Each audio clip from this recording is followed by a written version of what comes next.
The mending shop sat at the edge of Teller's Creek, where the main road thinned before open country, past the livery, past the last of the storefronts, past a long stretch of scrub grass that nobody had found a purpose for. Josephine had run it there 6 years. Clothing worn through at the knees and elbows, feed sacks, harness leather, anything brought to her that had enough left in it to be worth saving.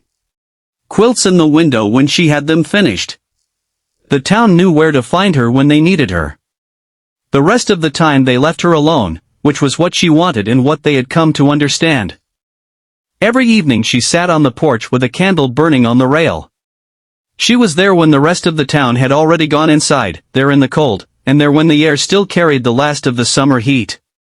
The flame, small and steady, in its worn tin holder beside her. In bad weather, she moved it inside to the east window, where it burned until she went to bed. The town had stopped asking about it years ago.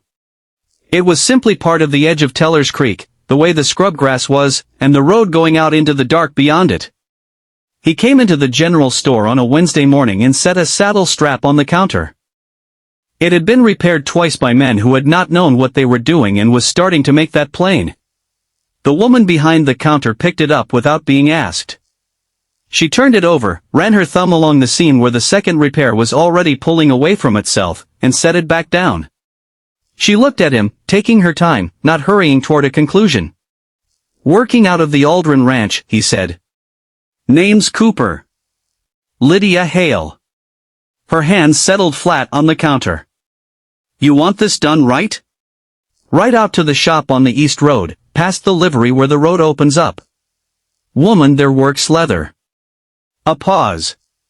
She keeps to herself. Do not expect much in the way of conversation. Cooper reached for the strap. Lydia's hands stayed where they were. "Her name is Josephine Calloway." She held his eyes when she said it. "Lost her husband and her little boy 4 years ago. Fever. Both of them same week. She has run that shop alone since a breath. Town looks out for her best it can. She does not always make it easy. That is her right." Cooper picked up the strap, obliged. He rode out the next morning. The shop sat back from the road behind a covered porch, leather and fabric stacked in clean order through the window, a quilt half-finish in the frame near the door. He knocked. A woman came out, looked at him, took the strap from his hand, and turned it slowly, feeling for what had been done wrong and how far the damage had traveled. She named a price, told him 4 days, said the work would be right, or he would not owe her anything. Much obliged, she went back inside. He turned toward the road. On the porch rail the small tin candle holder sat in the morning light, worn smooth at the base, empty at this hour, waiting for evening the way it had been waiting every morning for 4 years. He had been working the Aldrin property since early summer, sleeping in the bunkhouse, riding into town most evenings for a drink before heading back east. The road ran past Josephine's shop both ways, and he had seen her every time. Not just the candle, but her, sitting alone on the porch in the dark, with the flame on the rail beside her, and the rest of the town long since gone inside. He had thought at first it was simply habit, the way some people take air before bed. But a woman did not sit out every night in all weather with one small candle burning unless it meant something she had not told anyone. The saloon on one of those evenings was loud. Hands from a ranch 2 counties north filling the back corner. The kind of noise that fills a room and spills into every conversation whether it is wanted or not. Cooper was at the bar when the man beside him leaned over with the look of someone who has just made a connection he finds worth sharing. "You rode for Hatch County, did you not?" "2 seasons back." He did not wait for an answer. "Gray Stallion, that course up past the ridge that nobody wanted to run." He shook his head slowly. "Sawyer's the name. I heard about that race from 3 different men who were there. Said you took that horse through a stretch that the other riders would not even look at. Said you won by enough that there was not much to talk about after." Cooper looked at his drink. "Heard you ran again after that." Sawyer went on. "Different county, different horse even, and still nobody came close."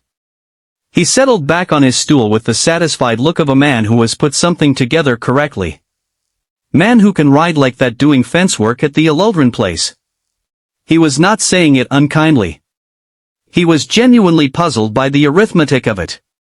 Cooper set his glass down and left enough coin on the bar to cover it. He rode back east. The candle was burning on her rail when he passed. Josephine sat in her chair beside it, hands in her lap, eyes on something down the dark road that was not there. She did not look toward him as he went by. He came back for the strap on the fourth day. Josephine came to the door, moving with the careful stillness of a woman keeping a fever at arm's length through the force of having work in front of her. The strap lay on the counter finished. The seams tight and even, the leather treated, the repair done so cleanly, it made the two previous jobs look like what they were. He picked it up, ran his thumb along the seam. This is good work. She looked at the strap and then at him with the expression of a woman who had said it would be. He paid her and left. That evening he skipped the saloon and rode straight back along the east road. He slowed as he came level with her shop. The porch was dark, no candle, no figure in the chair. From somewhere inside came a cough, low and rough, the sound of something that had been working for days. He sat on his horse, looked at the dark rail. Then he turned back toward town. Lydia was still at the general store, the lamp low over the open ledger. She looked up when the door came open. Cooper turned his hat in his hands. Josephine Calloway just rode past. Her porch is dark and she's coughing bad. Thought you ought to know. Lydia was already closing the ledger. I will go this evening. He rode back east. Passing her shop, the porch was still dark, but through the window just visible, the warm movement of a lamp carried from one room to another. Lydia was already there. She stayed 3 days, arriving each morning, leaving each evening, doing what needed doing without making a thing of doing it. She had done this before, 4 years ago, under worse circumstances. On the third day, the fever broke. On the fourth, Josephine was at the workbench when she arrived and said she did not need to keep coming. Lydia put her coat on, stood at the door with her hand on the frame, looking out at the road rather than back into the room. A man came to me the other night. A pause said you sounded sick.